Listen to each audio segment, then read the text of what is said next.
The next time you strike up a friendship with people you meet on vacation, think twice before accepting their invitation to spend further time with them after your restful break is over. Sure, they might seem like really nice people that you could become lifelong friends with, but what if they have hidden secrets that are best left uncovered? At best, they could be swingers who want to lure you into their home for a little bit of slap and tickle, but at worst, their intentions for you could be far more horrific than a few hours with a feather duster. In Christian Taftrup's dark new horror film, Danish couple Bjorn and Louise, along with their daughter Agnes, are invited to spend a weekend at the home of a Dutch family that they met while vacationing in Tuscany. They are surprised to get the invite and are uncertain about taking the trip, but when one of their friends raises the question what's the worst that could happen, they decide to throw caution to the wind and go along. They soon regret this decision as in answer to their friend's question, the worst is something far more horrifying than they could ever have imagined. Still, everything gets off to a reasonable start when they turn up at the home of their vacation buds Patrick and Karen, and their son Abel. There are a few inconveniences. The sleeping arrangements aren't great, their hosts forget Louise is a vegetarian, but for the most part, they don't have too much to worry about during the first few hours of their stay. Unfortunately, the trip takes a turn for the worst when Bjorn and Louise realize they have little in common with the people they are staying with. Aside from the cultural differences that will resonate more with Dutch and Danish audiences than viewers outside of the Netherlands, there are bigger issues at play, such as Patrick's abusive form of parenting, which does much to alarm the visiting couple. They stick around for a while as they don't want to offend their hosts, but before the weekend comes to an end, they eventually decide that the trip was a bad idea and they prepare to make an early exit. The film becomes darker from then on as the reasons why Bjorn and his family were invited to stay with their hosts become all too clear.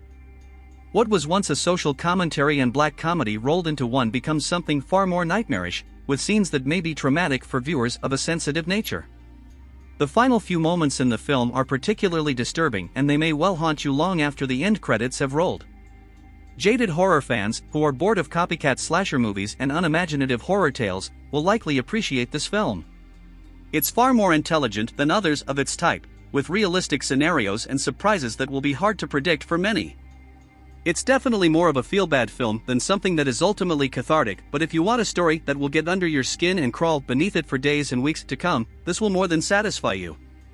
The ominous music score and the haunting visuals do much to ratchet up a tense atmosphere, but it's the early moments within the film, such as those that are indicative of Bjorn's inability to stand up for himself in front of Patrick, that foretell the horrors that are to come. Bjorn's polite nature eventually becomes his undoing, and while it's sometimes easy to sympathize with him, there may be times when you find yourself shouting at him from the other end of your TV screen, insisting that he does more to protect himself and his family. In the same way that Bjorn eventually becomes a passive witness to the events that happen around him, you will be forced to watch the horrors that unfold with no way of altering the outcome of the story. Of course, you could simply turn the film off if it all gets a little too much for you, but thanks to the narrative's many twists and turns, you will want to see how it all plays out, even if the final denouement is as horrible as you're probably expecting. I was pleasantly surprised by Speak No Evil, as it has far more to say than others of its type, with characters that come across like real human beings and not movie stereotypes. Even Patrick and Karen, who are ultimately quite despicable, have character traits that, on the surface, are warm and relatable, and this begs the question, what if they share things in common with the nice people we meet on vacation? It's a question worth considering, as none of us wants to end up in a similar situation to that faced by Bjorn and his family in Christian Taftrup's disquieting tale of terror. Thanks for watching and subscribe for more.